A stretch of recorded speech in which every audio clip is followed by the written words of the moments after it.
अस्सलाम वालेकुम दोस्तों, क्या हाल है आपके। मुझे उम्मीद है आप सब खैरियत से होंगे।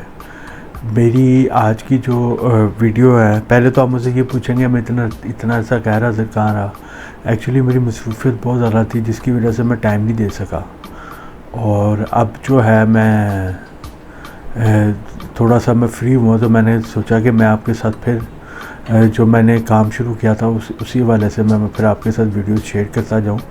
तो आज जो मैं आपके साथ वीडियो लेके आया हूँ ये इंतहाई इम्पॉर्टेंट है और इस वीडियो में आपको सीखने को बहुत सी चीज़ें मिलेंगी। अक्सर मुझसे ये सवाल पूछते हैं मेरे स्टूडेंट्स भी, और जो फ्रीलांसिंग में लोग इंटरेस्ट रखते हैं वो अक्सर मुझसे पूछते हैं कि जी जब हम फ्रीलांसिंग का स्टार्ट करते हैं तो हमें अपना यूज़र नेम जो है वो क्या रखना चाहिए। और मैंने ऐसे बहुत से ऐसे फ्रीलांसर्स को देखा है जो कि काम कर रहे हैं काफ़ी अर्से से, और अब वो आगे ये सोचते हैं कि काश हम जो है अपना यूज़र नेम जो है वो तब्दील कर सकते हैं, चेंज कर सकते हों। लेकिन असल में मसला ये कि किसी भी फ्रीलांसिंग साइट पे जब आप एक दफ़ा यूज़र नेम रख देते हैं तो फिर आप उसको तब्दील नहीं कर सकते हैं। तो सबसे पहले ज़्यादा जो ज़रूरी है वो ये कि एक यूज़र नेम को रखते हुए किन बातों का ख्याल रखना बहुत ज़्यादा ज़रूरी है। तो दो फैक्टर्स हैं जो मैं आपके साथ डिस्कस करता हूँ, और जिसको आप अगर समझ लेंगे तो फिर आपको आसानी होगी कि अपना यूज़र नेम रखने में। जो पहला फैक्टर है वो ये है कि अगर आप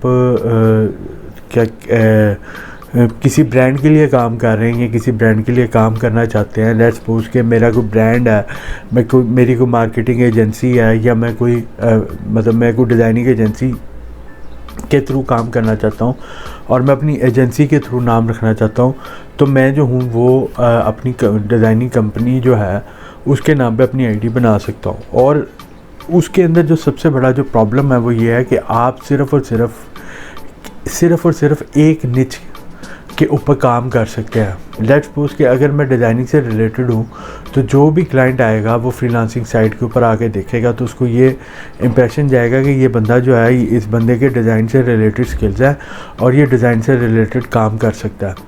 और अगर मैं कंटेंट राइटर हूँ या मैं डेवलपर हूँ या मैं वर्डप्रेस की सर्विसेज दे रहा हूँ या मैं और इस तरह की कोई चीज़ कर रहा हूँ, तो वो सारी चीज़ें जो हैं वो सिर्फ़ और सिर्फ उस चीज़ को प्रेजेंट कर रही होंगी। लेकिन ऑन द अदर हैंड अगर आप अपना नाम रखते हैं, तो जब आप अपना नाम रखते हैं उसको प्रोफेशनल तरीके के साथ रिप्रेजेंट करते हैं, तो उसका सबसे बड़ा फ़ायदा आपको ये होता है कि आप बता सकते हैं, आप एक निच के साथ डिफरेंट निच को जो है वो कवर कर सकते हैं। आप एक स्किल नहीं, एक से ज़्यादा स्किल्स की आप ऑफ़र कर सकते हैं क्लाइंट को। लेट्स सपोज कि अगर मैं अपना नाम रख देता हूँ और या आप अपना नाम रख देते हैं कोई भी नाम, लेट्स सपोज कि हम अमजद नाम रख देते हैं, तो आप ये देखिए कि अगर मेरा नाम अमजद अली होगा या अली अहमद होगा या अली जो है वो इफ्तिखार अहमद होगा या कुछ भी होगा, तो आप ये देखिए कि जब मैं अपना नाम रखूँगा तो मैं अपना जब काम कर रहा हूँ किसी भी फ्रीलांसिंग साइट के ऊपर, इसमें कोई शक नहीं कि मेरी वो आईडी जो है वो रिप्रेजेंट ये कर रही होगी कि मैं किसी एक स्किल्स को रिप्रेजेंट कर रही होगी। लेट्स सपोज कि मैं अगर कंटेंट राइटर हूँ तो वो कंटेंट राइटर को मुझे एज अ कंटेंट राइटर ही रिप्रेजेंट कर रही होगी। लेकिन उसके साथ साथ मैं डिज़ाइनिंग की भी ऑफ़र कर सकता हूँ, उसके साथ साथ मैं जो हूँ वो ई बुक से रिलेटेड चीज़ों की भी ऑफ़र कर सकता हूँ। उसके साथ साथ अगर मेरे पास स्किल है तो मैं वर्डप्रेस के ऊपर भी बात कर सकता हूँ। मतलब मेरे पास काफ़ी ऐसी चीज़ें हैं। और अगर हम फाइवर के पॉइंट ऑफ व्यू से देखें तो जैसे जैसे अगर आप फाइवर पे काफ़ी अर्से से काम कर रहे हैं तो आपको ये अंदाज़ा होगा कि जैसे जैसे आपकी फाइवर के ऊपर जो आईडी है वो मूव होती है, वैसे वैसे आपके पास जो है वो चांसेस जो गिग्स हैं उसकी उनकी तादाद ज़्यादा होती जाती है।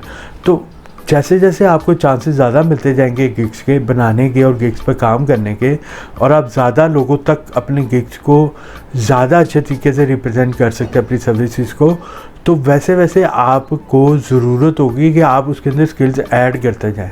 और अगर आप एक स्पेसिफ़िक निच के ऊपर बात कर रहे होंगे, अगर आप एक स्पेसिफिक ब्रांड के ऊपर बात कर रहे होंगे तो आपको अपना सर्कल जो है वो उसी ब्रांड के गिर्द रखना पड़ेगा। तो ये एक डिफरेंस है। मेरी रिकमेंडेशन ये है कि अगर आप ने फ्रीलांसिंग अभी स्टार्ट करनी है या आप नए फ्रीलांसर की लांसिंग की तरफ आना चाह रहे हैं, तो सबसे ज़्यादा ज़रूरी है कि आप ये डिसाइड कर लें कि आप किसी एक ब्रांड को रिप्रेजेंट कर रहे हैं या आप एक से ज़्यादा स्किल्स पे काम करना चाहते हैं। अगर आप एक से ज़्यादा स्किल्स पे काम करना चाहते हैं तो मेरी रिकमेंडेशन ये है कि आप अपने नाम को रिप्रेजेंट करें और अपने नाम के ऊपर आईडी बनाएं, लेकिन नाम अपना यूज़र नेम जो भी रखें अपने नाम से रिलेटेड उसको इंतहाई प्रोफेशनल रखें, क्योंकि जितना प्रोफेशनल आपका यूज़र नेम होगा उतना ही क्लाइंट के ऊपर अच्छा इंप्रेशन जाएगा। इस हवाले से और इस वीडियो के हवाले से अगर आपके ज़हन में कोई सवाल हो और अगर आप कुछ पूछना चाहते हो, आप कोई चीज़ समझना चाहते हो, तो आप मुझे मैसेज कर सकते हैं, आप कमेंट करें। मैं आप तमाम लोगों के कमेंट्स पढ़ता भी हूँ और मैं कोशिश करता हूँ कि मैं जो हूँ वो उन कमेंट्स का जवाब दूँ। और अगर आप मेरे फेसबुक का पेज ज्वाइन कर सकते हैं, फेसबुक का ग्रुप ज्वाइन कर सकते हैं, ये आपके ऊपर डिपेंड करता है। अगर आपके ज़हन में कोई भी सवाल हो फ्रीलांसिंग से रिलेटेड तो आप मुझसे किसी भी टाइम पे पूछ सकते हैं। और मुझे उम्मीद है कि आपको ये सारा प्रोसीजर समझ आ चुका होगा कि आप किस तरह किसी एक फ्रीलांसिंग साइट के ऊपर अपना यूज़र नेम बना सकते हैं और किन बातों का ख्याल रखना ज़रूरी है एक यूज़र नेम बनाने के लिए।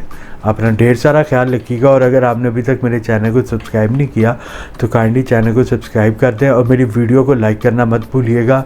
अपना ढेर सारा ख्याल रखें। बहुत शुक्रिया। अल्लाह हाफ़िज़।